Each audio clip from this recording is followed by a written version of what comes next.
Hermanos y hermanas que me escuchan hoy, mi nombre es Carmen Mendoza. Lo que voy a compartir con ustedes no es fácil de contar, y sé que para muchos será difícil de creer. Durante mucho tiempo dudé si debía hablar públicamente de esta experiencia. Pero el Señor ha puesto en mi corazón que debo hacerlo, no para glorificarme a mí misma, sino para advertir a otros sobre la realidad que nos espera después de esta vida. Hace 3 años, sufrí un accidente que me dejó clínicamente muerta durante 7 días. Los médicos no tenían esperanza. Mi familia se preparaba para mi funeral. Pero lo que ellos no sabían es que mientras mi cuerpo yacía sin vida en esa cama de hospital, mi alma estaba experimentando algo que cambiaría para siempre mi entendimiento de la eternidad. Porque durante esos 7 días, visité el infierno. No estoy hablando de una simple pesadilla o alucinación. No estoy hablando de imágenes simbólicas o metafóricas. Estoy hablando de un lugar real, tan real como esta habitación en la que estoy sentada ahora, tan real como ustedes que me están viendo a través de esta pantalla. Antes de continuar, quiero aclarar algo importante: no busco sensacionalismo ni atención. Durante años trabajé como enfermera, soy una persona racional, educada, no dada a exageraciones o fantasías. Si comparto esto hoy, es porque creo que podría salvar almas. Porque el infierno es real, queridos hermanos, y muchos se dirigen hacia allá sin saberlo. ¿Alguna vez has sentido que hay algo más allá de este mundo material? ¿Has tenido experiencias que no puedes explicar con la lógica común? Compártelo en los comentarios, porque a veces Dios usa esas inquietudes espirituales para prepararnos para verdades más profundas. Para entender completamente mi testimonio, necesitan conocer quién era yo antes de esta experiencia. No era una persona malvada según los estándares del mundo. No robaba, no mataba, no hacía daño deliberado a otros. De hecho, como enfermera, dedicaba mi vida a ayudar a los demás. Me consideraba una buena cristiana. Asistía a la iglesia ocasionalmente, especialmente en Navidad y Semana Santa. Rezaba cuando tenía problemas o necesitaba algo. Creía en Dios, o al menos, en mi versión personal de Dios. Un Dios cómodo que me permitía vivir como yo quería, que entendía mis pequeñas debilidades, que no exigía demasiado. En realidad, había moldeado a Dios a mi imagen y semejanza, en lugar de permitir que Él me moldeara la suya. Mi fe era superficial, conveniente, sin compromiso verdadero. No leía la Biblia regularmente, no tenía una vida de oración consistente, no buscaba realmente la voluntad de Dios para mi vida. Mi preocupación principal era mi bienestar material. Trabajaba muchas horas, no para servir sino para ganar más, para comprar más, para mostrar más. El dinero, el estatus, la apariencia, esos eran mis verdaderos dioses, aunque nunca lo hubiera admitido. Y en cuanto a mi vida personal, vivía como la mayoría del mundo vive hoy, ignorando conscientemente los mandamientos de Dios. Mantenía una relación con un hombre casado, justificándome con que su matrimonio ya estaba roto antes de conocerme. Mentía cuando era conveniente, con esas mentiras piadosas que todos aceptamos.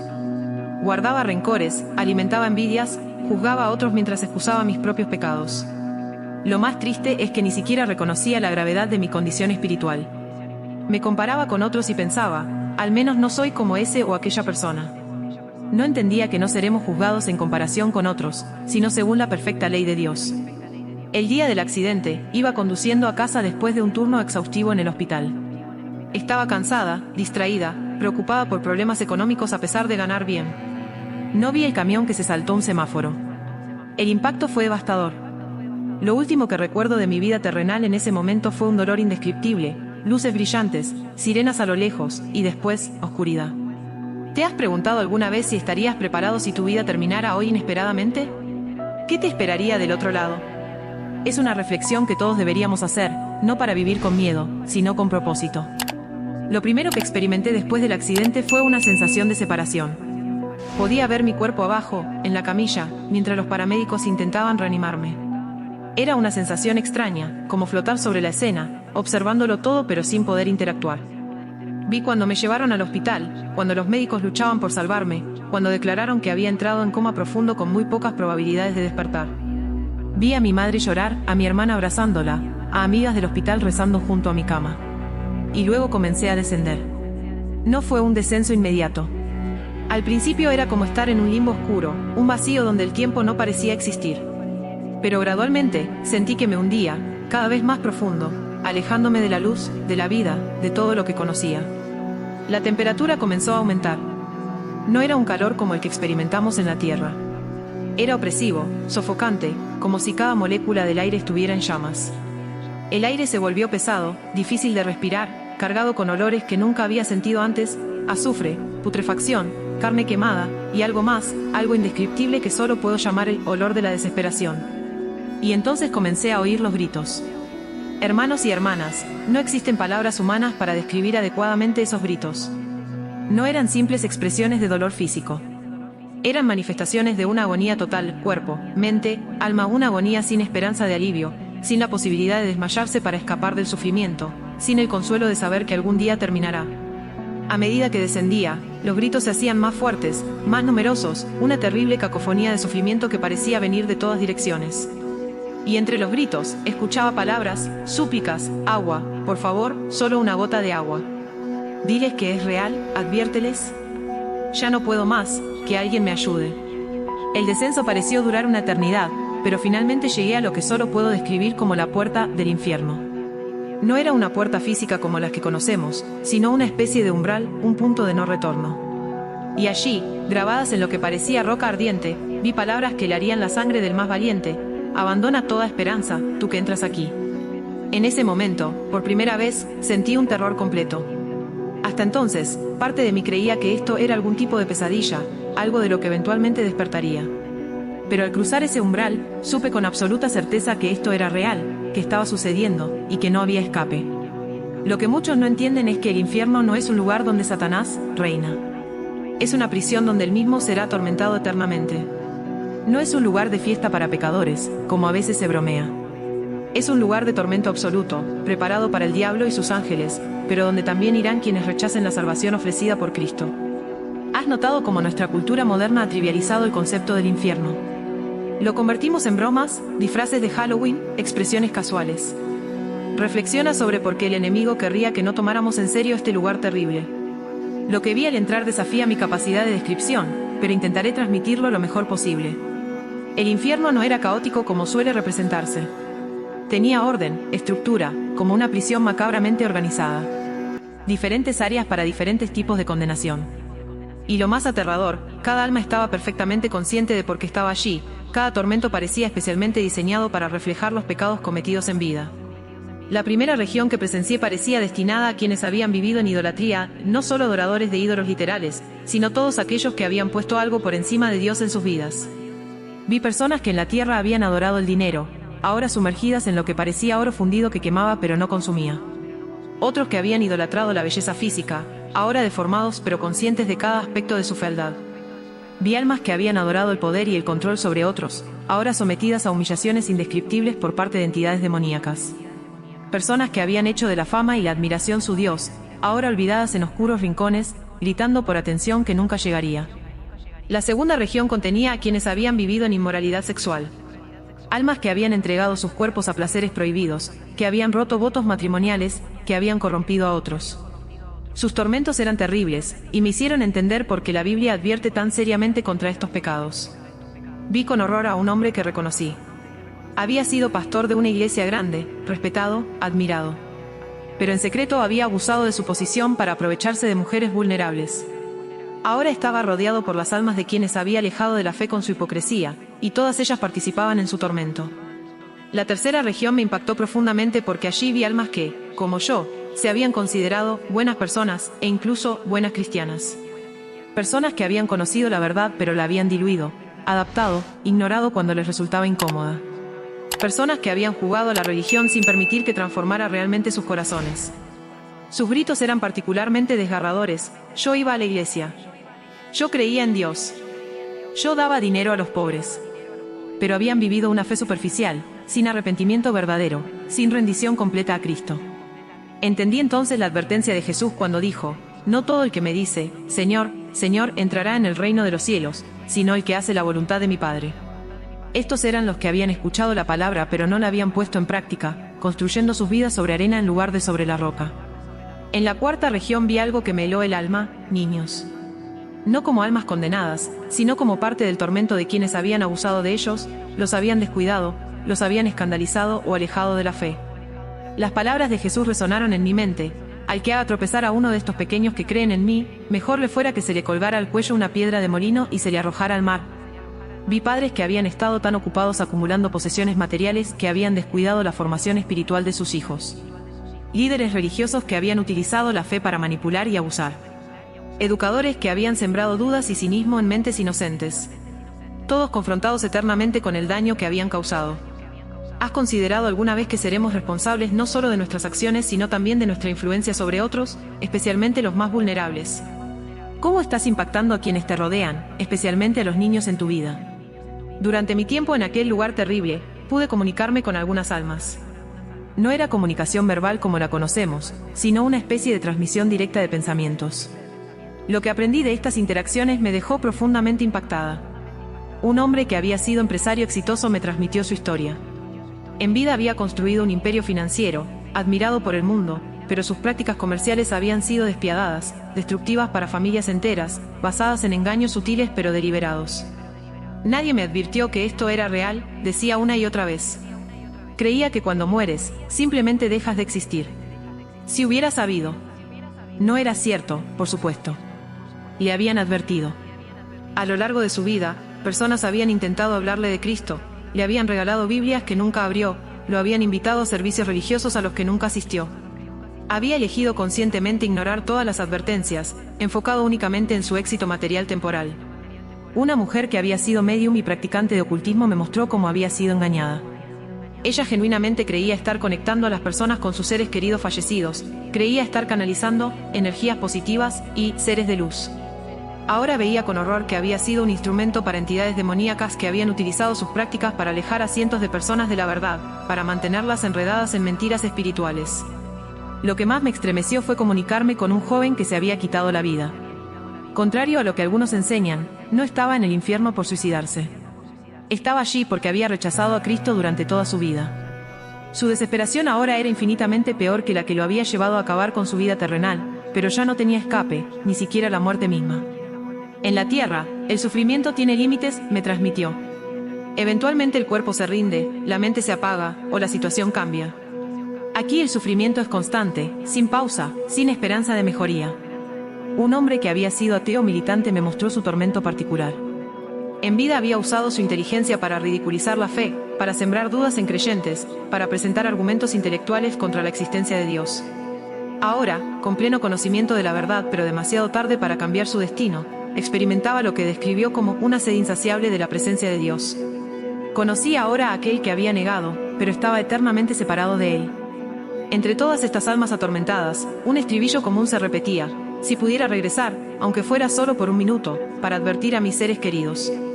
Cada uno anhelaba desesperadamente que sus familias, amigos, colegas no terminaran en aquel lugar de tormento. Pero sus oportunidades habían terminado. El abismo entre el mundo de los vivos y su condición era infranqueable. ¿Te has preguntado qué dirían tus seres queridos fallecidos si pudieran comunicarse desde la eternidad? ¿Qué advertencias, qué consejos te darían sobre cómo vivir el tiempo que te queda en la tierra? Durante mi estadía en aquel lugar horrible, una pregunta me atormentaba: ¿por qué? ¿Por qué existe un lugar de tormento eterno? ¿No contradice esto la idea de un Dios amoroso? Una respuesta comenzó a formarse en mi entendimiento, no a través de palabras sino de una comprensión profunda que parecía infundida directamente en mi alma. El infierno no fue creado por capricho divino ni por un deseo de venganza.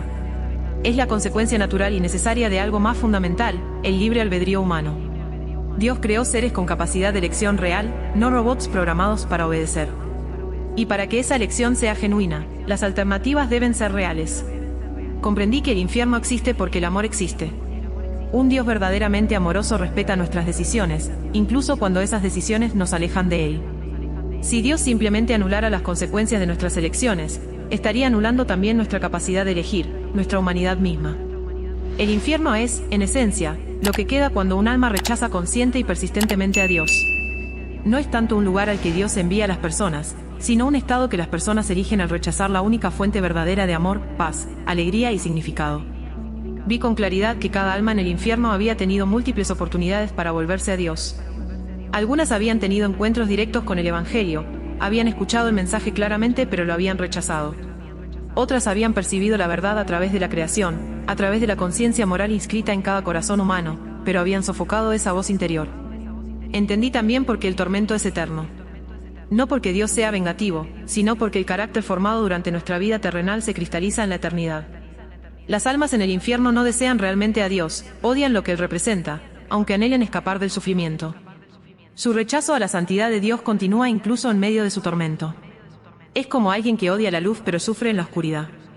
Desea el alivio que la luz traería, pero sigue rechazando la luz misma. Es una contradicción terrible, una paradoja que constituye la esencia misma del tormento eterno. Y también comprendí algo que pocas veces se menciona: la intensidad del sufrimiento en el infierno es proporcional al conocimiento y las oportunidades rechazadas. Como dijo Jesús, a quien se le dio mucho, mucho se le demandará. Quien rechaza mayor luz sufre mayor oscuridad. ¿Has considerado alguna vez que cada decisión que tomas está formando el carácter que llevarás a la eternidad? ¿Qué estás eligiendo realmente cuando rechazas a Dios en las pequeñas y grandes decisiones cotidianas? Al séptimo día de mi terrible estadía en aquel lugar, algo extraordinario sucedió. En medio de la oscuridad más profunda, apareció una luz. No era una luz como las que conocemos en la tierra. Era viviente, personal, cargada de autoridad y amor simultáneamente. A medida que se acercaba, las entidades demoníacas retrocedían aterrorizadas, los gritos de tormento se apagaban momentáneamente, reemplazados por un silencio sobrecogedor. Y entonces, en medio de esa luz, distinguí una figura. Una presencia que irradiaba santidad, poder y un amor tan intenso que me hizo caer de rodillas, o lo que fuera el equivalente espiritual en ese estado. Supe inmediatamente quién era, aunque nunca lo había visto así antes: Jesucristo, no como lo representan las imágenes religiosas, sino en su verdadera naturaleza como Rey de Reyes y Señor de Señores. Su voz, que no era tanto un sonido como una presencia que resonaba en todo mi ser, habló: Carmen, este no es tu lugar. Aún no ha llegado tu hora. Te he permitido ver esto para que adviertas a otros. En ese momento, toda mi vida pasó ante mis ojos. No como un simple recuerdo, sino como una evaluación espiritual. Vi cada oportunidad desperdiciada, cada compromiso a medias con Dios, cada relación dañada, cada mentira dicha, cada acto egoísta justificado. Vi quién había sido realmente, sin las máscaras que usaba, sin las excusas que me daba. Y entendí, con una claridad devastadora, que yo merecía estar en aquel lugar. Según la perfecta justicia divina, ese era el destino que había elegido con mis decisiones.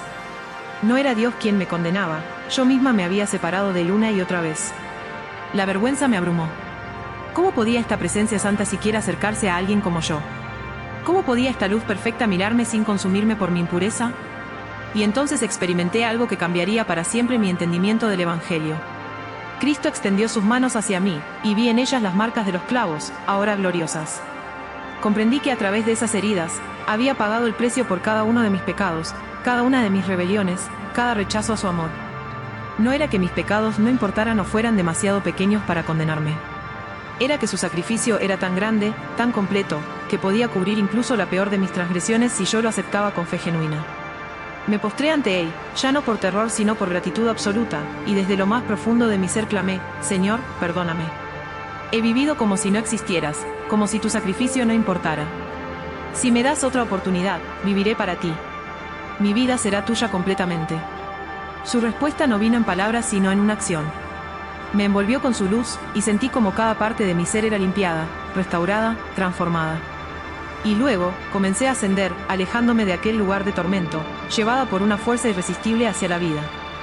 Lo último que escuché fueron los gritos renovados de las almas condenadas, pero ahora con un mensaje diferente: diles que es real. Diles que no vengan aquí.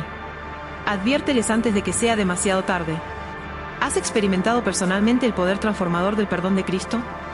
¿O sigues viviendo con la carga de culpa y vergüenza que Él ya pagó para liberarte? Desperté en la cama del hospital exactamente 7 días después del accidente. Los médicos no podían explicar lo sucedido. Según la ciencia médica, alguien en mi condición, con el daño cerebral que había sufrido, no debería haber despertado, y ciertamente no con todas sus facultades intactas. Mi familia lo llamó un milagro, y ciertamente lo era, pero ellos no comprendían la magnitud completa de lo que había experimentado. Los primeros días después de despertar fueron difíciles. Las imágenes de lo que había visto me perseguían. A veces despertaba gritando en medio de la noche, aterrorizada de encontrarme de nuevo en aquel lugar. Pero gradualmente, el miedo fue reemplazado por un propósito claro: tenía que vivir de manera diferente, y tenía que advertir a otros. Mi transformación desconcertó a quienes me conocían.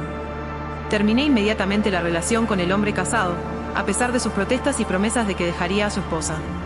Comencé a leer la Biblia vorazmente, no como una obligación religiosa sino como alguien que ha encontrado un mapa del tesoro y no puede dejar de estudiarlo. Mi actitud hacia el dinero y las posesiones cambió radicalmente. Ya no me importaba acumular, mostrar, impresionar. Comencé a dar generosamente, a vivir con sencillez, a encontrar gozo en servir en lugar de ser servida. Busqué una iglesia donde se predicara la palabra de Dios sin diluirla, donde el Evangelio se presentara en su plenitud, con todas sus demandas y promesas. No quería más un cristianismo cómodo que me permitiera seguir como antes con una capa de religiosidad. Quería la verdad completa, por incómoda o desafiante que fuera. Lo más difícil fue enfrentar a personas a quienes había dañado en el pasado. Busqué a antiguos colegas a quienes había menospreciado o de quienes había hablado mal. Contacté a pacientes a quienes no había tratado con la compasión que merecían. Pedí perdón a mi familia por los años de descuido emocional mientras perseguía mis ambiciones. Algunos me recibieron con asombro y aceptación. Otros con escepticismo, pensando que mi experiencia cercana a la muerte había afectado mi salud mental. Unos pocos con rechazo abierto, incomodados por el espejo que mi cambio ponía frente a sus propias vidas. Pero ya no vivía para la aprobación humana. Mi único deseo era agradar a aquel que me había rescatado del abismo, cuya misericordia me había dado una segunda oportunidad que no merecía. Y así comencé a compartir mi testimonio, primero en pequeños grupos, luego en iglesias, y ahora con ustedes a través de este medio. No lo hago para ganar notoriedad o para satisfacer curiosidades. Lo hago porque sé que muchos de quienes me están viendo ahora mismo están en el mismo lugar espiritual donde yo estaba, jugando con su eternidad, postergando decisiones que no deberían postergarse, engañándose con la ilusión de que siempre habrá más tiempo. La verdad, mis queridos hermanos y hermanas, es que no sabemos cuánto tiempo tenemos. Yo nunca imaginé que aquel día ordinario, cuando salí de mi turno en el hospital, podría haber sido mi último día en la tierra. Nunca pensé que mis decisiones acumuladas a lo largo de los años ya habían trazado mi destino eterno. ¿Estás postergando decisiones espirituales importantes? ¿Qué te impide entregarte completamente a Cristo hoy mismo, en este momento? Antes de concluir, quiero ser absolutamente clara sobre algo. No comparto esta experiencia para aterrorizarlos, sino para advertirles desde el amor. El mismo amor que Cristo mostró al rescatarme es el que me impulsa a hablarles con franqueza. El infierno es real, tan real como el cielo. El tormento es real, tan real como el gozo eterno prometido a quienes reciben a Cristo. La elección entre estos destinos es real, y es la más importante que jamás haremos. Pero también quiero que entiendan esto: nunca es demasiado tarde mientras tenemos vida. No importa cuán lejos hayas ido en el camino equivocado, cuán graves sean tus pecados, cuántas oportunidades hayas desperdiciado en el pasado. Mientras respiras, la puerta de la misericordia sigue abierta. Dios no quiere que nadie perezca.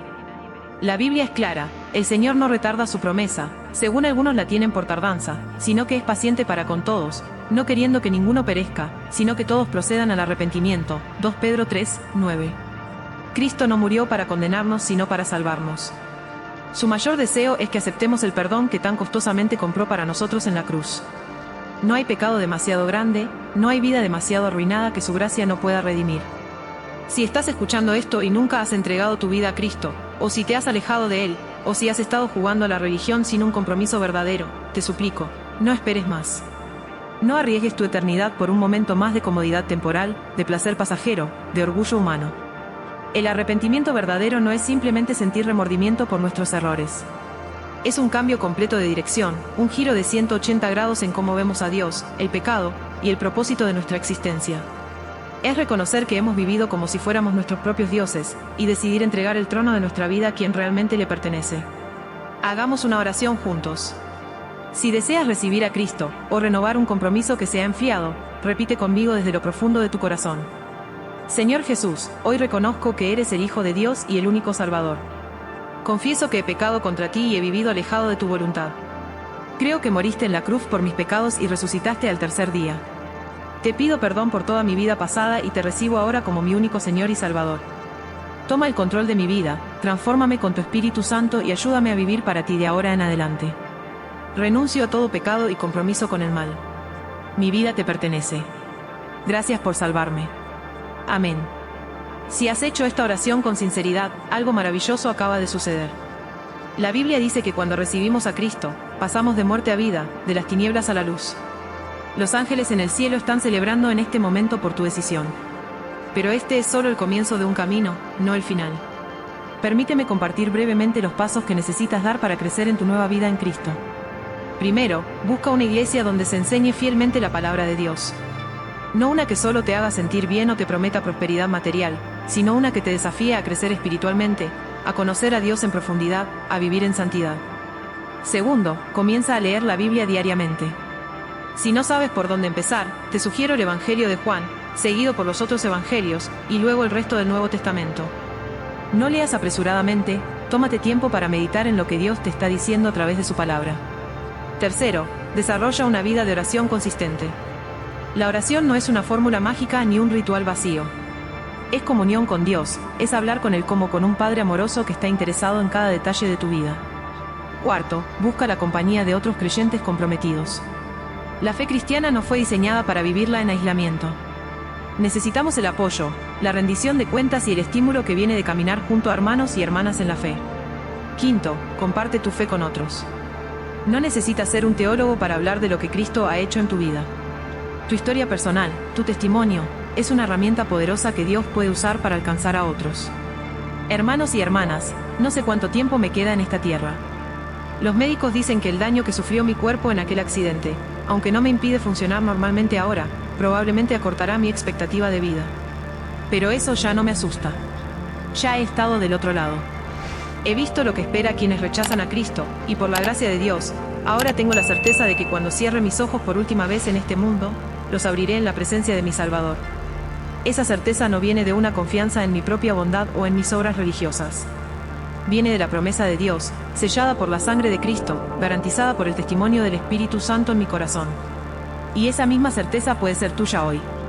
No porque lo merezcamos, sino porque Él nos ama con un amor que sobrepasa todo entendimiento. No postergues más esta decisión. No apuestes tu eternidad. Como dice la Escritura, he aquí ahora el tiempo aceptable, he aquí ahora el día de salvación, 2 Corintios 6, 2. Si has tomado una decisión hoy, o si necesitas apoyo en tu caminar con Cristo, por favor déjamelo saber en los comentarios. Hay un equipo de hermanos y hermanas comprometidos que están listos para orar por ti, guiarte y acompañarte en tus primeros pasos en la fe. Que la gracia de nuestro Señor Jesucristo, el amor de Dios Padre, y la comunión del Espíritu Santo sean con todos ustedes. Amén.